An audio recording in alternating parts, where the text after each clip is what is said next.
அனைவருக்கும் வணக்கம். இந்த வீடியோவில் சிவபெருமானையும் முருகப்பெருமானையும் உண்மையான பக்தியோடு வழிபடுபவர்கள் எப்படி இருப்பார்கள், அவர்களின் தோற்றம், குணம் மற்றும் மனநிலை எப்படி இருக்கும் என்பதை பற்றி நான் உங்களுக்கு சொல்லப் போகிறேன். நீங்கள் ஒரு சிவ பக்தராகவோ அல்லது முருக பக்தராகவோ இருந்தால் இது நிச்சயம் உங்களை பற்றியதாக இருக்கும். வாருங்கள் இந்த ஆன்மீக பயணத்தை தொடங்குவோம். சிவபெருமானை வழிபடுபவர்கள் எப்படி இருப்பார்கள், அவர்களின் தோற்றம், எண்ணங்கள் மற்றும் குணம் பற்றி விரிவாக பார்ப்போம். திருநீறு விபூதி. பெரும்பாலான சிவ பக்தர்கள் தங்கள் நெற்றியிலும் உடலின் பிற பாகங்களிலும் திருநீற்றை விபூதியை அணிந்திருப்பார்கள். இது 3 கிடைமட்ட கோடுகளாக திரிபுன்றம் பூசப்படும். இந்த 3 கோடுகள் சிவனின் திரிசூலம் படைத்தல், காத்தல், அழித்தல். 3 குணங்கள் சத்துவம், ரஜஸ், தமஸ். 3 உலகங்கள் பூலோகம், புவர்லோகம், சொர்க்கலோகம் ஆகியவற்றை குறிப்பதாக சைவம் கூறுகிறது. திருநீர் உடல் தூய்மையையும் மன அமைதியையும் ஆன்மீக ஆற்றலையும் அதிகரிக்கும் என்பது நம்பிக்கை. ருத்ராட்சம் கழுத்திலோ கையிலோ ருத்ராட்ச மாலை அணிந்திருப்பதும் ஒரு பொதுவான அடையாளம். ருத்ராட்சம் சிவனின் கண்ணீரில் இருந்து தோன்றியது என்றும் அது மன அமைதி, ஆத்ம திருப்தி ஆகியவற்றை தரும் என்றும் நம்பப்படுகிறது. பக்தி சின்னங்கள், சிவலிங்கம், நந்தி, திரிசூலம் போன்ற சிவபெருமானின் அடையாளங்களை கொண்ட பதக்கங்கள் அல்லது ஆடைகளை அணிந்திருப்பதும் உண்டு. எளிமை. பல சிவ பக்தர்கள் ஆடம்பரமில்லாத எளிமையான உடைகளை அணிய விரும்புவார்கள். புலால், உண்ணாமை போன்ற சாத்வீக வாழ்வியல் முறைகளை பின்பற்றுவதால் அவர்களின் தோற்றத்திலும் ஒரு சாத்வீகம் வெளிப்படும். இறை சிந்தனை, நமசிவாய என்ற பஞ்சாட்சர மந்திரம் அவர்களின் மனதில் இடைவிடாமல் ஓடிக்கொண்டிருக்கும். சிவ சிவ என்று உச்சரிப்பது அல்லது மானசீகமாக இறைவனை தியானிப்பது அவர்களின் இயல்பான எண்ண ஓட்டமாக இருக்கும். பற்றற்ற தன்மை. இந்த உலக பொருட்களின் மீதும் மாயையின் மீதும் அதிக பற்று வைக்க மாட்டார்கள். அனைத்தும் சிவனின் செயல் என்ற எண்ணம் அவர்களுக்கு ஒருவித பற்றற்ற தன்மையை தரும். லாபம், நஷ்டம், இன்பம், துன்பம் எல்லாவற்றையும் சமமாக பார்க்கும் மனப்பக்குவம் உண்டாகும். அன்பும் கருணையும். அன்பே சிவம் என்ற தத்துவத்தை உணர்ந்தவர்கள் அனைத்து உயிர்களிடத்தும் அன்பு செலுத்துவார்கள். துன்பப்படும் உயிர்களை கண்டால் கருணை கொள்வார்கள். இது வெறும் மனிதர்களிடம் மட்டுமல்லாமல் விலங்குகள், தாவரங்கள் என அனைத்து உயிர்களிடத்தும் நீளும். பொறுமை. வாழ்க்கையில் வரும் சோதனைகளையும் கஷ்டங்களையும் பொறுமையுடன் எதிர்கொள்வார்கள். ஈசன் துணை இருப்பான், இதுவும் கடந்து போகும் என்ற ஆழ்ந்த நம்பிக்கை அவர்களுக்கு பொறுமையை கற்றுக் கொடுக்கும். விதிவசம். பிரம்மன் எழுதிய தலையெழுத்தை மாற்றும் வல்லமை ஈசனுக்கே உண்டு என்பதால் நடக்கும் அனைத்தையும் இறைவனின் செயலாக பார்ப்பார்கள். தேவையற்ற கவலைகளை மனதை விட்டு விலக்குவார்கள். அகங்காரமின்மை. நான் என்ற அகங்காரம் இருக்காது. அனைத்தும் ஈசன் செயல்தான், ஒரு கருவி மட்டுமே என்ற பணிவு அவர்களிடம் இயல்பாகவே இருக்கும். அமைதி. எந்த சூழ்நிலையிலும் பதட்டப்படாமல் அமைதியை கடைபிடிப்பார்கள். மன அமைதியே அவர்களின் பலமாக இருக்கும். தேவையற்ற வாக்குவாதங்களை தவிர்ப்பார்கள். நேர்மை. நேர்மையையும் உண்மையையும் தங்கள் வாழ்வின் அடிப்படையாக கொள்வார்கள். யாருக்கும் துரோகம் செய்ய மாட்டார்கள். களவு, பொய் போன்ற தீய செயல்களை அடியோடு வெறுப்பார்கள். பணிவு. தன்னை உயர்ந்தவனாக கருதாமல் அனைவரையும் சமமாக பார்ப்பார்கள். எளிமையும் பணிவும் அவர்களின் இயல்பாக இருக்கும். தர்ம சிந்தனை. இயன்ற வழிகளில் பிறருக்கு உதவி செய்வதை, தானம் தர்மம் செய்வதை ஒரு கடமையாக கருதுவார்கள். பசியை போக்குவதும், கல்விக்கு உதவுவதும், மருத்துவத்திற்கு உதவுவதும் இவர்களின் இயல்பான குணமாக இருக்கும். பற்றற்ற சேவை. எந்த பலனையும் எதிர்பாராமல் சேவை செய்வார்கள்.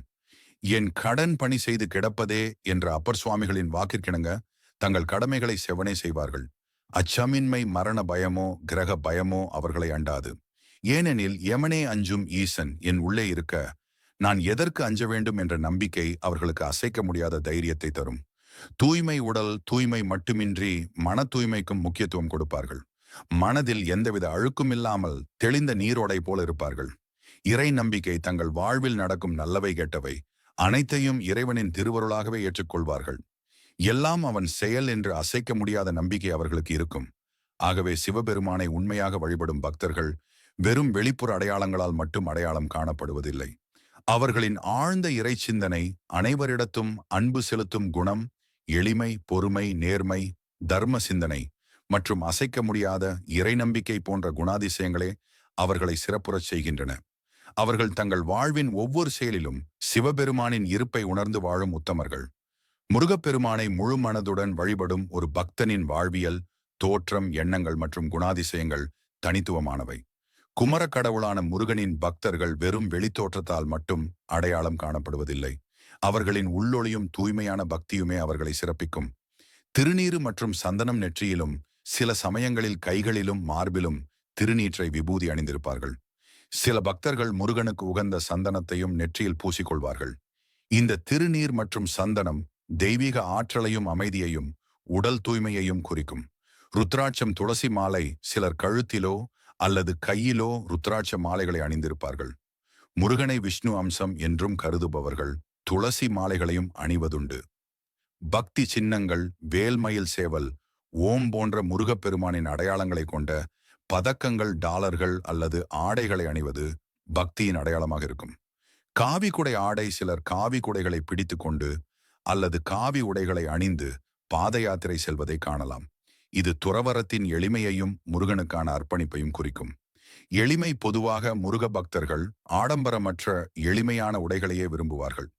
புலால் உண்ணாமை போன்ற சாத்வீக உணவு பழக்கங்கள் இவர்களின் தோற்றத்தில் ஒருவித தெய்வீக அமைதியையும் ஒளியையும் பிரதிபலிக்கும்.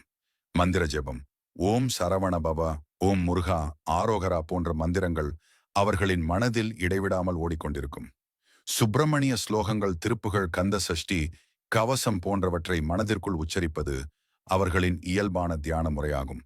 தைரியம் மற்றும் வெற்றி முருகன் ஞானத்தின் கடவுள் மட்டுமல்லாமல் தைரியம் மற்றும் வெற்றியின் கடவுளும் ஆவார். எனவே முருக பக்தர்கள் எந்த காரியத்திலும் துணிவோடும் வெற்றி இலக்கோடும் செயல்படுவார்கள். தடங்கல்கள் வந்தாலும் வேலுண்டு வினையில்லை என்ற நம்பிக்கையுடன் அவற்றை எதிர்கொள்வார்கள். குரு பக்தி, முருகன் சிவனின் ஞான மகன் என்பதாலும் தானே குருவாக இருந்து சிவனுக்கு பிரணவ உபதேசம் செய்தவர் என்பதாலும் முருக பக்தர்கள் ஞானத்திற்கும் குருமார்களுக்கும் மிகுந்த முக்கியத்துவம் கொடுப்பார்கள். முருகனே என் குரு என்ற எண்ணம் அவர்களுக்கு இருக்கும். நேர்மை மற்றும் நீதி அசுரர்களை அழித்து தர்மத்தை நிலைநாட்டியவன் முருகன். எனவே முருக பக்தர்கள் நேர்மையையும் நீதியையும் தங்கள் வாழ்வில் கடைபிடிப்பார்கள். அநீதியை கண்டு பொங்கவும் தர்மத்தை நிலைநாட்டவும் எண்ணுவார்கள். தன்னம்பிக்கை, எனக்கு முருகனின் துணை உண்டு, நான் எதையும் சாதிப்பேன் என்ற ஆழ்ந்த தன்னம்பிக்கை அவர்களுக்கு இருக்கும். மனத்த துணிச்சலோடும் விடாமுயற்சியோடும் செயல்படுவார்கள். குழப்பமின்மை ஞானப்பழமான முருகன் பக்தர்களுக்கு மனத்தெளிவை தருபவர். அதனால் முருக பக்தர்கள் எந்த முடிவையும் குழப்பமின்றி தெளிவான சிந்தனையுடன் எடுப்பார்கள். துணிச்சல், எந்த சவாலையும் எதிர்கொள்ள துணிவார்கள். பயம் என்பதே அவர்களை அண்டாது. முருகனின் வேல் எப்படி தீய சக்திகளை அழிக்குமோ அதுபோல இவர்களும் தங்கள் வாழ்வில் வரும் தடைகளை தைரியமாக எதிர்கொள்வார்கள். உறுதி எடுத்த காரியத்தில் உறுதியோடும் விடாமுயற்சியோடும் செயல்படுவார்கள். ஒரு முறை முடிவு செய்தால் அதை நிறைவேற்றும் வரை ஓயமாட்டார்கள். பணிவு ஞானத்தின் அடையாளமான முருகன் சிவனுக்கு உபதேசம் செய்த போதும் தன் தந்தையை வணங்கியது போல முருக பக்தர்கள் ஞானம் பெற்றாலும் பணிவுடனே இருப்பார்கள். அனைத்தும் முருகன் அருளே என்ற எண்ணம் அவர்களுக்கு அகங்காரத்தை தராது. அன்பும் கருணையும் அசுரர்களை அழித்தாலும் தன் பக்தர்களுக்கு மிகுந்த கருணையுடன் இருப்பவர் முருகன். எனவே முருக பக்தர்கள் அனைவரிடத்திலும் அன்புடனும் கருணையுடனும் பழகுவார்கள். துன்பப்படுபவர்களுக்கு உதவ தயங்க மாட்டார்கள். ஆடம்பரமின்மை, முருகனின் எளிமையான வாழ்வை பின்பற்றி ஆடம்பரத்தை தவிர்த்து எளிமையான வாழ்வை கடைபிடிப்பார்கள். நேர்மறை சிந்தனை, எப்போதும் நேர்மறையாக சிந்திப்பார்கள். நம்பினால் முருகன் கைவிட மாட்டான் என்ற எண்ணம் அவர்களுக்குள் ஆழமாக பதிந்திருக்கும். சத்வீக குணம், தீய பழக்க வழக்கங்களில் இருந்து விலகி தூய்மையான சாத்வீகமான வாழ்வியல் முறையை பின்பற்றுவார்கள். உடல் மற்றும் மன தூய்மைக்கு முக்கியத்துவம் கொடுப்பார்கள். ஆகவே முருகப்பெருமானை உண்மையாக வழிபடும் பக்தர்கள் வெறும் வெளிப்புற அடையாளங்களால் மட்டும் அறியப்படுவதில்லை. அவர்களின் ஆழ்ந்த இறை சிந்தனை, துணிச்சல், ஞானம், அனைவரிடத்தும் அன்பு செலுத்தும் குணம், எளிமை, நேர்மை மற்றும் அசைக்க முடியாத இறை நம்பிக்கை போன்ற குணாதிசயங்களே அவர்களை சிறப்புறச் செய்கின்றன. அவர்கள் தங்கள் வாழ்வின் ஒவ்வொரு செயலிலும் முருகப்பெருமானின் இருப்பை உணர்ந்து வாழும் உத்தமர்கள். வேலும் மயிலும் துணை, ஓம் சரவண பவ. இதேபோல் வேறு எந்த கடவுளை பற்றி தெரிந்து கொள்ள வேண்டும் என்று நீங்கள் விரும்புகிறீர்களோ அதை கமெண்ட் செய்யுங்கள். உங்கள் கருத்துக்களுக்காக காத்திருக்கிறோம். மறக்காமல் சப்ஸ்கிரைப் செய்து நம்ம சேனலை ஆதரித்து இந்த ஆன்மீக பயணத்தில் எங்களுடன் இணைந்திருங்கள்.